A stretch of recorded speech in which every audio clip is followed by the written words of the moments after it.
J'ai dit, dans la Bible, on ne parle pas beaucoup du diable. C'est-à-dire que la plupart des choses que les gens disent sur la délivrance, c'est lié aux expériences qu'ils ont vues, ils ont expérimenté. Mais c'est pour ça que je dis, la Bible, c'est Christ qui est prêché dans la Bible. Dieu s'est concentré pour parler de la solution, pas des problèmes. Alors quand tu trouves un problème, reviens à la solution, parce que lui parle de la solution.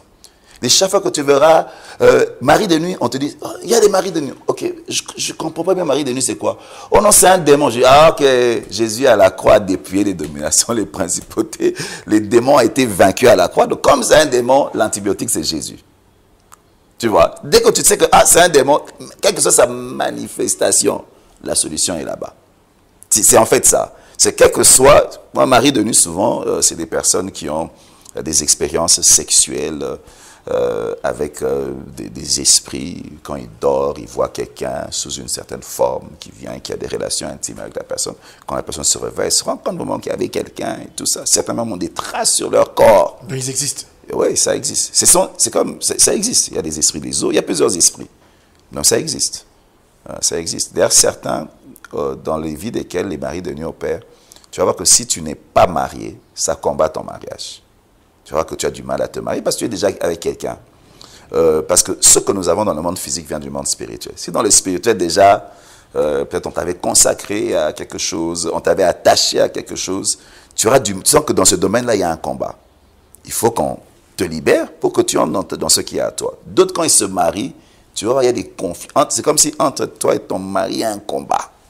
Moi, j'ai connu comme ça des couples, quand ils dormaient, ils sentaient qu'il y a quelqu'un qui dormait au milieu. Et le mari, des fois, quand il est dans la salle de bain, il a l'impression qu'il y a quelqu'un. Et en plus, ce que ça ajoute, par moments, certains couples, ça ajoute même la stérilité. Parce que la femme, elle est occupée. Et un couple comme ça, j'ai eu à prier pour eux. On a prié, quand on a libéré cette personne de cet esprit, elle est tombée enceinte. Parce qu'il y avait quelqu'un qui combattait parce qu'elle était à lui. Donc, c'est des réalités spirituelles qu'on rencontre. Ce n'est pas un mythe, c'est vrai.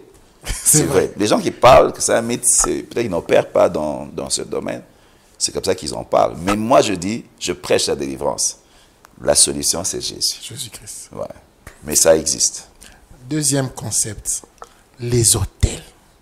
Hôtels de ceci. Description des hôtels. Hôtel. Là, on parle de la délivrance. Les mots hôtel ne manquent pas. Hôtel, bâtir un hôtel, donne une offrande, détruire un hôtel, tout ça. Le mot hôtel a pris de l'ampleur les 10 dernières années dans le monde et surtout dans ces pays ici. Et quand on voit délivrance, on voit hôtel. Mais apparemment, vous n'en parlez pas. Bon, c'est qu'il y a des choses, tu n'en parles pas, mais tu connais la réalité.